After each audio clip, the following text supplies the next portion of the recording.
Welcome back to Two Balls and a Mic. We have a midweek interview, something that we're going to try to be doing a little bit more consistently. We have the great Alan Underwood in the wings, but we haven't really named it yet.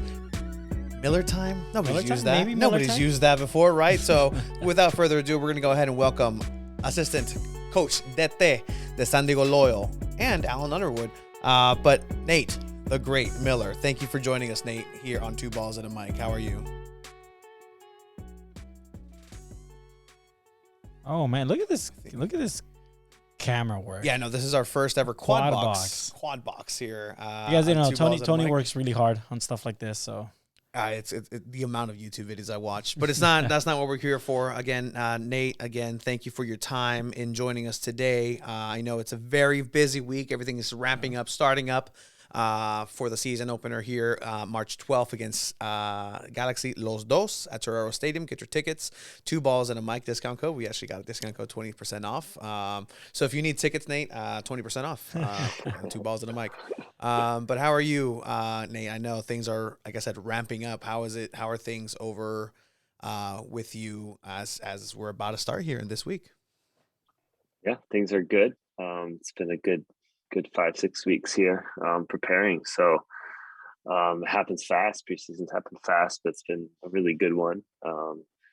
And yeah, overall things are progressing, but you get ready for a marathon. It's going to be a long haul till November. So kind of take things in stride, but yeah, things have been good. We've had some very good friendlies and been able to integrate the new players really well so far. yeah. And I mean, let's get right to it. I mean, I personally want to ask. Okay, it was a rough kind of start of the season last season, but is the team working on something differently compared to last year, like in preparations for this upcoming match on Saturday? No, I mean, well, look, as the team, the squad, the club progresses, you get more and more continuity in the team, and so having just some really strong core players returning has been important and is a lot different feel than it was last year from having to remake the squad after year one. So I think that makes a big difference, to be sure. So yeah, I think look, also we started away last year for 4 straight matches, which was hard. And yeah, I think this year is different. Every year is a little bit different. And so we feel confident, but again, everyone loves how they're playing in preseason, and only till you really get tested early on do you really find out. So we always joke about how everyone thinks, like no one thinks they're finishing bottom half in preseason. So we'll find out here pretty soon. But from my experiences, I think that we're progressing in the right direction. We don't want to peak in the first 4 matches. Let's be clear. We want to peak in October and November. So it's a process, and we have a clear way of peaking at the right time, but we also want to fight at the top. And so to do that, you have to start picking up points right away. Alan, do you have a question? Yeah, and speaking of kind of picking up points right away, like we've talked in the past about like playing Phoenix, you have an idea of what Phoenix wants to accomplish on the pitch. What's it like preparing for like a Los Dos team where they have a new manager? They have a couple returning names, but a lot of them are new, unproven academy kids. Like, how difficult as a coaching staff is it to prepare for a team like Los Dos, where there are so many variables? Yeah, that's a great question. So there's a few things. One is just understanding the individual players they have, and just you can definitely look at the first team to see how they're going to play. So like how the first team plays, general, maybe not in every detail, but the general idea of how the team wants to play. You can kind of count on that. I went to their friendly match this past Saturday with Orange County in person. So because it was a new coach and some new players, it was really important for me to go. So to understand what they do. So without that match, it would have been very difficult to understand, but now I understand. And that will help this week. It has already helped this week. So there's some new players, and it's not just young guys. They have older experienced players they brought in. So like Michael Salazar is there at striker, Liam Doyle, just different guys. And I think that's a smart way to do it as a 2-team, to bring in experienced players to help the young guys that you're trying to develop into being big time players, surrounding them with very good veterans. So they're a solid team. I think Los Dos is consistently, for me, the top 2 team in the country. They have top talent. They consistently do a good job of bringing guys down in time to really perform. So They're good. I mean, they were really tough last year. We've typically done really well against them, but they can always score on you.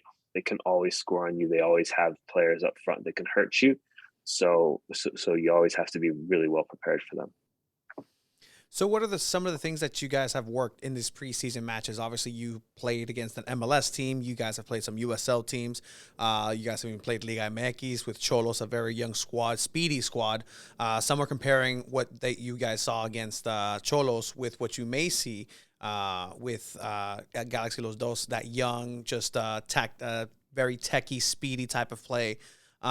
What are some of the highlights that you picked up on here from your team coming together in these preseason matches? What's something that stood out in the chemistry, in individuals?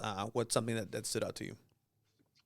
Yeah, well, in the middle piece of preseason, so like week 2, 3, 4, we really focused intently on our defending in our own box, defending in our own third, and our pressing, which is obviously so important to us. So it was important for us to, in preseason, get clean sheets, because that's a habit that's important to have. And so we wanted to come out of the gates a lot better defensively this year, and just be a lot more solid. And one of our big goals is just attaining a lot more clean sheets, and it's something we need to be better at. So what we were happy with was our first group that we played with, conceded 1 goal, I think, in those matches, which was good. So I think we want to continue to improve on that, and just make sure that even in games where we feel we're unlucky or we're just not firing on all cylinders, that we're keeping clean sheets and we're just more difficult to play against. So that's been something that we've worked hard on. And so when we were playing against like Vancouver and Xolos in front of a crowd, and the pressure's ramped up, the speed is high, we just wanted to make sure that we were doing those things. So look, when you schedule preseason matches, you schedule the match, but you also don't know like what type of team that team is going to field. So it's sometimes not always what you expect. But Vancouver was a very good match for us. And yeah, I think Los Dos are different than most teams in the sense that technically they're up there with the best in the USL. And you just need to, there's definitely ways you can hurt them. And typically we know we can find the back of the net. So for us, it's really about being excellent defensively, high up the field with our pressing. And as you mentioned, clean sheets, you guys signed Coque Vega, great goalkeeper coming from Spain. And then you also have Austin. How confident are you that you guys can accomplish that goal with great competition with both of those goalkeepers fighting for the starting spot? Yeah, look, it's you have to incorporate new goalkeepers slowly, give them confidence. But so much of that is a relationship and just continuity and chemistry that you form. With Koke, certainly he's working very hard in his English, and also just us communicating with him very clearly is important. I think he's done a very good job, since coming in. He's a gamer. He comes up big in games. He's excellent with his feet and with how calm he is with the ball. So it's actually helped us add a bit of a new dimension how we build out of the back, just with how comfortable he is. So we actually treat him like a field player. And so that's something you guys can look for during the season, is how high we bring him out, how he's positioned with our center backs as an extra field player. He's not just a goalkeeper in the back. So we're very happy with that. It kind of gives us a new dimension with our team. But those things, you don't find out about a goalkeeper until you're in the heated moments, in the big moments. Saturday afternoon preseason game at the training center is not the same as the USL Championship match. So we'll find out. We have a lot of belief in him, and our backline is solid and very strong. And even though we ask so much of them with the ball, for sure. And so, but what we want to see is them just be gritty, just nasty, difficult to play against in the hard moments, and Koke plays a big role in that. So Austin's incredible servant to the club, great leader, and I'm sure he'll play games too. So it's a process right now. We're just trying to incorporate him in the most efficient manner. I love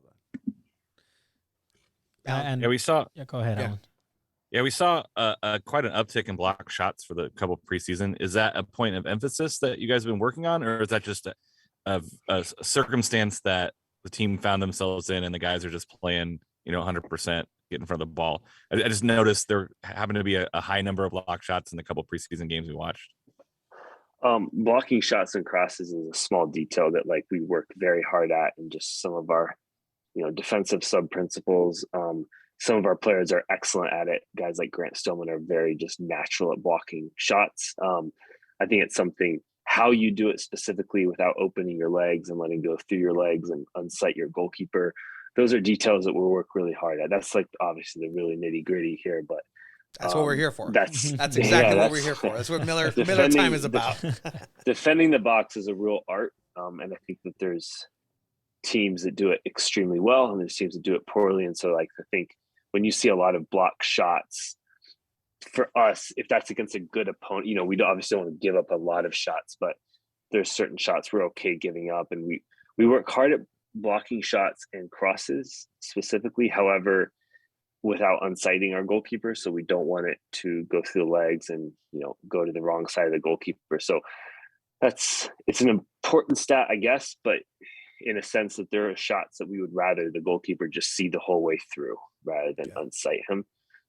Just percentage wise, what the chances are of that goal being scored. So I just think that if you're seeing, if you're mentioning the block shots in preseason, it's just the mentality of we're going to defend our goal, like just having that right mentality of defending our goal in the difficult moments. So some USL games go wrong and they're not going how you want, and you have to roll up your sleeves, dig in, and just do the job. And that's something that I would say a handful of our players are natural at, and we are developing like an overall team mentality where it doesn't matter. If that's Guido in the 90th minute, he's doing it. And I would just say specifically to him, we're seeing a whole new side of him. He's just grinding. He's in the best shape of his life. And it's great to see him kind of take a lot of that, bring that intensity to a new level in his leadership as well. Does that go both ways? Sorry, go for it. I just want to throw this in that I do appreciate the slight dig at Manchester United there. So yeah. Go ahead, Tony. No, I mean, does that go both ways? Essentially, like that you're talking about the defensive aptitude and the mentality that you have to go moving forward. Speaking of what we did see in-game action with Toomey in that first game against Vancouver, some of what Kyle is doing is just they're shooting. They're shooting outside of the box. Is that something that you guys are hammering down? I know Toomey in the first season, that's something that, we saw that, he held on to the ball just a little bit too long. Very much improved the second season. Here in the third season, he's taking shots from outside the box. Some of them are hitting the crossbar. So is that something that you guys are focusing on, or is that just, what the player brings to the season? From shooting outside the box, no, it's not like we are trying to create more opportunities to shoot from outside the box. Like statistically, that's not, doesn't make a ton of sense, but it just depends where from outside the box. And even conversations like this are difficult because if Toomey is taking a shot from, 20 yards out, just off the right, and the goal is open and he's with his left foot shaping the goal, that's a great shot. But if we're taking a shot from 35 yards out from a typically wide angle, so when you just say shots from outside the box, that's a loaded question, because again, like if Guido's dribbling at full speed and he's in the middle slightly left of the goal and he's 22 yards out, for us it's a very high percentage chance, and he's proven that. But that just depends on the situation specifically, and how many players they have between them and the goal. So I think what we've done a good job of so far, and we're seeing it in training too, is just creating a clear idea of like every player profile and what type of chances are good chances, and our chances that we're creating are higher percentage chances. And that's what we want to keep moving towards. Look, we're not even at match day 1, we're at match day 0 right now. So that's a process. We need to see it. But we like how that's going.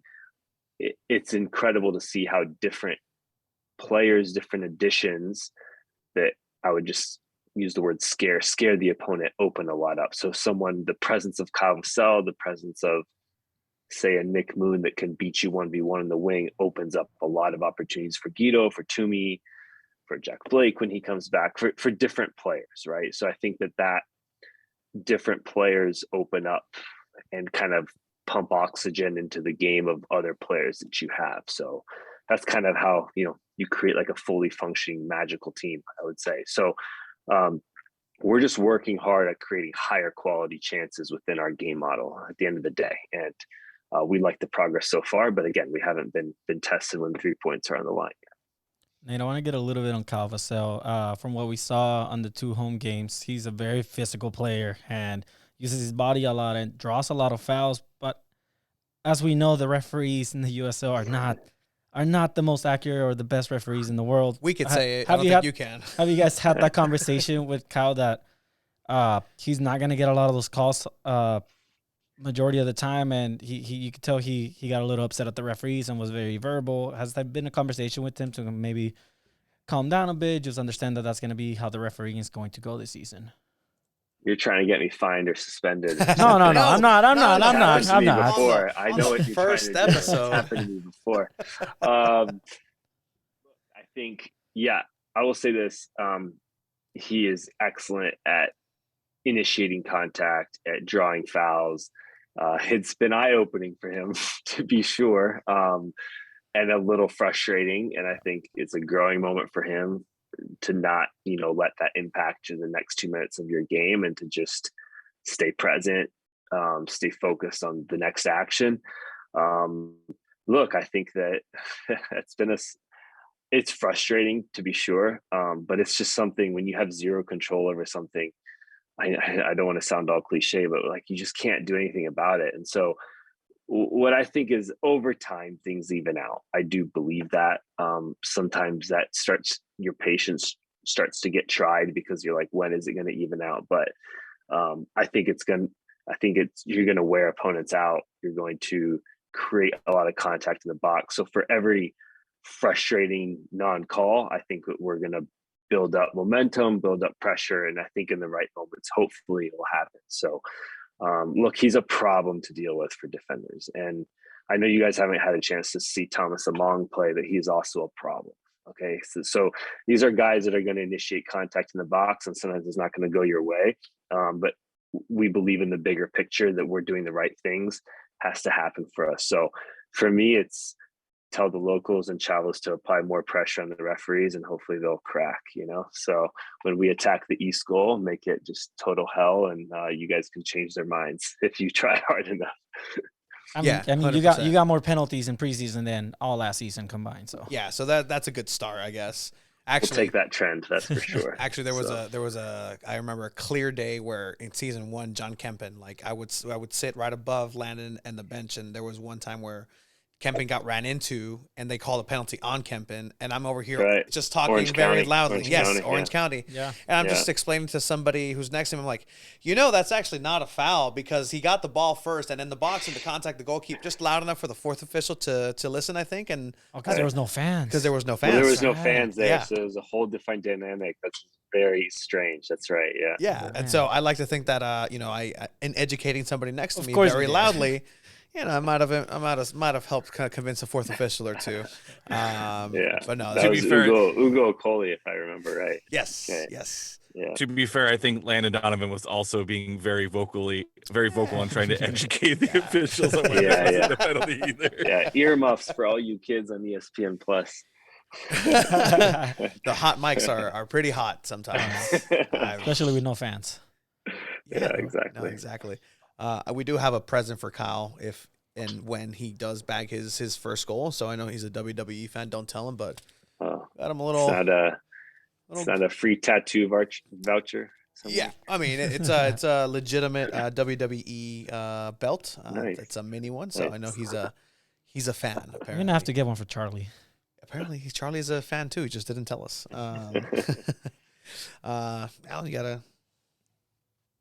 No, I think Chivas got the hard-hitting question of the night. Oh, that's right. All right, let's go for it. All right, you guys are gonna grill me. I mean, you obviously, like you already mentioned, you start with 4 away games last season, and you don't have the best start.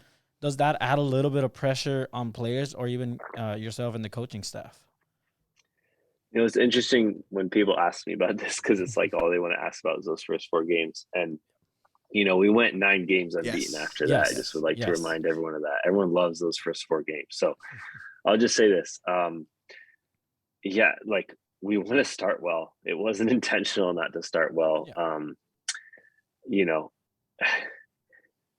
look, like those 4 away games were hard. One of them we were unlucky. We played like crap 2 of those games. The third one was close. I don't know. It's one of those things where I know that's like a nice talking point. We're going to do our best to start really well. We want to finish really strong. We want to finish at the top of the West. We want to host a playoff game. Like, it's just, you can't plan everything out in football. There's another team trying to kill you too, you know? So it's one of those things where it's intentional. You know, we call it peaking matches. We try to peak in our last 6. And so, but we want it, you know, we have a responsibility to our supporters, to our club, that we need to be like a big club, a top club. So I think we're in a lot better, more prepared spot right now than we are at this point last season. However, like, if we are at our very, very best, at our best in April, I'm not as happy with it, you know? Yeah. So for me, it's being more consistent. It's not having a month where we're really down. I just want more consistent performances. So I think we're going to start better. I still think, you know, an away swing to Tulsa away and then to Phoenix when they don't play midweek is hard. Our team can do it. We can absolutely do those things, but it's still challenging. And for me, it's just points. We just want to have throughout the whole season the points, performances that earn those points. So I don't know, like if we lose one game and then win 5 straight, you guys will say we had a bad start because we lost our first game. Like, I don't know what to say. For it depends what you think is a start. Is a start is 6 games? Yes, we would love to have a good first 6 games. And I know everything is like comparing to what was past, but it's everything is very different. And I think the schedule is different. We're playing so many more opponents and everything is different. So I typically don't look at football. I don't look at a schedule and go, that's a win, that's a loss. That, like, I've learned enough. I've suffered enough to know that that's absolute insanity. So I don't do that. We're preparing for LA Galaxy, guys, you know, and we're just excited to bring football back here. We're excited for our fans, and we're going to try to beat them and play great football for you guys, you know? So that's what we're going to try to do. And we're going to prepare we've prepared our very best. My hat's off. I'm very thankful to the players for how great of a focus they've given us in preseason. And we're going to give it a right go this year. It's honestly what we love to hear. Like, honestly, like these jerseys, these everything, like the colors, it's great, fantastic. But as long as you're winning in whatever it is that you wear, you can be wearing a potato sack. Like, we'll be happy with that. And we've told the front office too. Like, they ask, hey, what about the Latinos? How are we gonna get win? Like, play well, play good. Yeah. And that'll come naturally. I do have just a two layer question. So first off, obviously here in your 3rd year in San Diego, what have you progressed? What do you think you've grown in as a coach, and what have you learned from these 2 years past, and now going into this season? What's this 2022 Nate Miller like coaching wise, and what is your personal goal for this season? Caught me off guard with the question. It's real journalism here. My personal goal, you know, is very tied to team goals. Okay, so you know, look, it's been a great journey. I think I had the privilege, the challenge, the unique experience to begin coaching with a playing legend that was just beginning his coaching career. And so with that comes a lot. With that comes big responsibility. And I have to adapt because, you know, he's changing quickly, right? As a manager, as a coach, because he's just starting. And so that changed quickly. So I'm learning to be, and then through COVID, just very adaptable.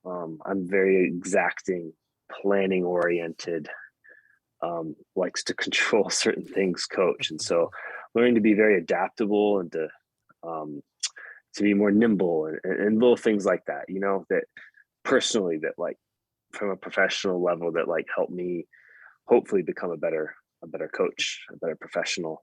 That's the hope. So, but for me, you know, I've learned a lot about myself. Look, I became a head coach at 26, which is way too young.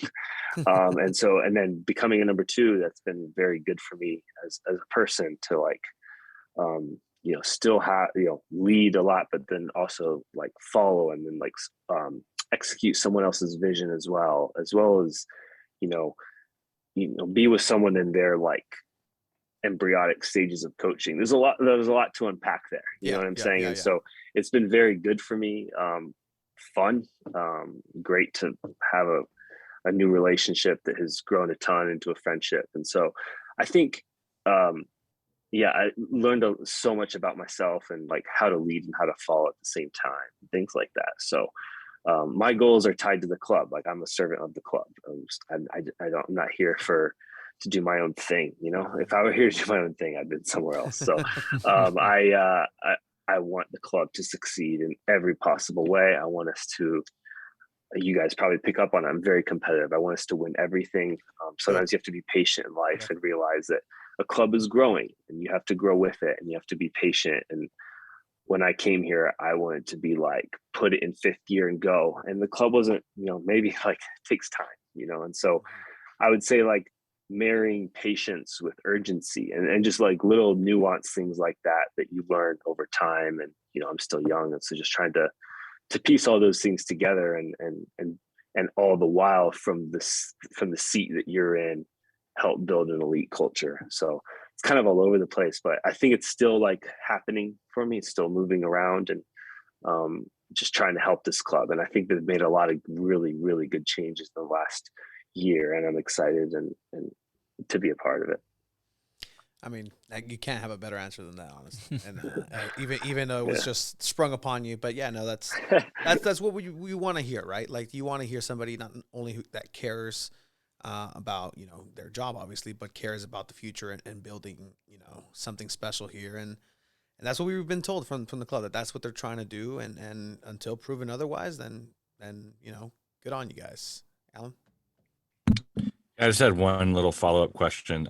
So we're sitting down, we're having a virtual nightcap with Nate Miller as he takes a sip. What is in that glass, sir? Yeah. Just some nice smooth Woodford. All right. Okay. Yeah. So if we are gonna have a virtual nightcap, I know the podcast is sponsored by a tequila company, but if we're gonna have like a nightcap ready to have a chat with Nate Miller next time, we bring some Woodford Reserves. Send it. Well, or just send me the bottle of whatever you guys are sponsored by, and I'll stay on brand. Actually, we can make that happen. All right. We will. So as long as our club is sponsored by Stone, all we do is buy Stone. We're very loyal around here. Pardon the pun. You see how I did that? You don't have to talk to me about loyalty. I root for Man United. See how I did that? Yeah. Yeah, that was nice. That was nice. Good. Yeah. But definitely, again, appreciate your time, Nate. We won't take too much. I know you are a busy person. You're also somehow a family man too. Like that is number one job. All right, guys. Thank you again for your time, and hopefully we'll check in with you in a bit. All right, cheers, guys. All right. Thank you. Cheers. Thank you. Thank you. Good luck.